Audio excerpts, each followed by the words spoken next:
midda labaad waxaan kuu sheegaya Kenya annaga waa noo dalkayga labaad in dhibaato la dhex marto ma rabno anigaan kula hadlayo hanti baan ku leeyahay waa deganahay annaga in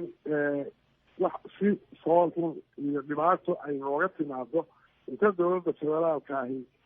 ay la dirto ma rabno haddii wax lagula dirira iyo balanta ha cadeeyeen ma ogin waxa lagu lahayn lama arko waata Kenya waxay tiri dacwadda ha laga soo celiyo heeg annaga iyo Soomaaliya aan wada hadalno gacmo gel jira ha laga dhigo tallaabooyin isxiga ayaa Kenya ka soo muuqday xiriirka iyo Soomaaliya u jirtay xataa xuduudahood iyo xirteen marka waxaasoo dhan idima muuqdaan miya adinka annaga taas ayagii dowladda federaalka ka dhaxaysaa wixii ay isla rugmanayaan ayagay u taallaa annaga nalamana ogeysiin dowladda federaalka nooma soo bandhigin kama warqabno inay jirna iyo inaanaan jirin